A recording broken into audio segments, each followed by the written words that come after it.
Well, morning YouTube, back again. Today's it's a bit of a tutorial. I just want to show you what I've been up to, and that's tidying up. Now, last video I had a brief mention of the desk that got tidied up. Well, once you start one job, it usually leads to another, and off on a tangent I went. Now behind me is some storage shelves where I keep buildings and structures and such like that have either got to get built or fiddled with or fixed or ready to go on the layout, all of the above, and rolling stock kits. So I decided to try and get that organised, and I'll show you what I got. Righto, let's start from the top. And what I've put up there are just some what I call toy buildings. They're not really lifelike structures, and most of them are made by lifelike or model power. They tend to be on the toy train side, but I've got a couple of them up there that I inherited from a lot of stuff that I bought of a bloke. This is how you gather all these bits and pieces together half the time.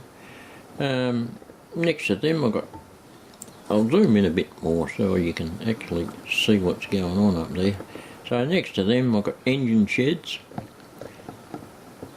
Now I've labelled everything with the old trusty dyno machine, which just helps a little bit when you're finding stuff. And next to them up on the top shelf there's a whole heap of buildings that are, well, they're almost rubbish, but haven't quite got the heart to throw them away yet. And down below we've got little platforms. There's that one in the corner there that I made the other day, the Atlas one.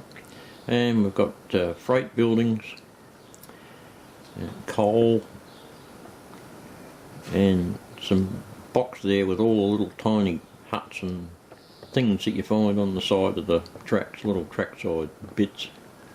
Down below we've got cranes, and then stuff in boxes, little level crossing kits, a whole box full of various vehicle kits. There's a few Woodland Scenics ones in there, and we have Woodland Scenics building kits, you know, all those little white metal ones that they make, and there's a shop next to it. So carrying on down to the next shelf, we've got industrial buildings and shops. And I've got quite a few of those. Most of them are already made and weathered and ready to go on layout, but not a spot for them yet. Water towers, and over here there's a whole heap of bridges of one sort or another, girder bridges, and there's a couple of unmade girder bridges. There's a Campbell's trestle kit in there, and right in behind it, you can't quite see, is a really long wooden trestle that came off the club layout that I was part of 45 years ago. And underneath we've got unmade kits of rolling stock, box cars, footbridges, and there's all your good old bar mule stuff, and some Foscale kits and Campbell kits. Underneath there's narrow gauge kits, Metcalf kits, and all these rolling stock kits that most of them aren't assembled. Got all old time coaches and rolling stock. And underneath there's tankers, reefers, more reefers,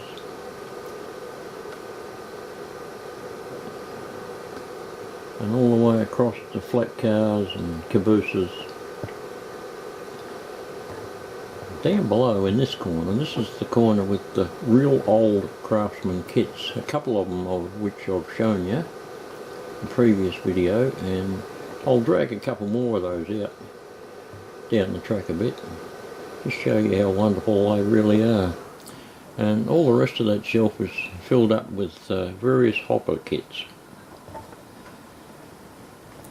So that's a whole shelf of brown built.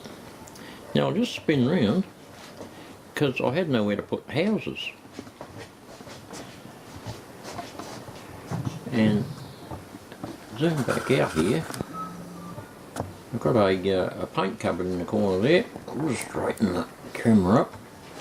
And I thought, well, there's some room in that, so I lined up all the spare houses and that roundhouse, because it's quite big, in there. So there's more bits in there to finish off and weather and make look real. There's a couple that have been done over in the corner there, but mostly to be looked at. Yeah, so the whole point of the exercise is, if you're going to get serious in this hobby and you've moved on from just that circle of track on the lounge room floor, like where most of us started, and you've become a full-on addicted model railroader and going to be one for the rest of your life, no matter what you try and do about it, you need to get organised. That's really the little lesson in today's video, is just try and get everything organised so you can find stuff. It's amazing what you uncover if you haven't got things tidied up for a while that you think, oh, I don't remember buying that.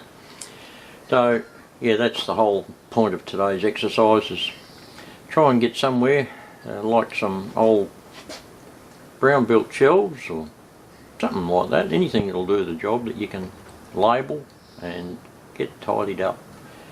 Get all your stuff organised so at least you can find it when you're looking for it and you know what you've got. Yeah, so there you have it. One might say you've got too many kits, and I would be the first one to agree with you. I didn't realise I'd accumulated so many buildings and structures. This is only the lot that I haven't used on the way out. We'll go and have a look at the layout shortly. You'll see just how many I have used. So, my wife kept telling me, you do not need to buy any more kits. Well, I think she's right. Not until I've built some more layout modules anyway, that's for sure. I've certainly got enough to keep me going. Anyway, I'll show you what's going on in the layout as well in the next one. See you then.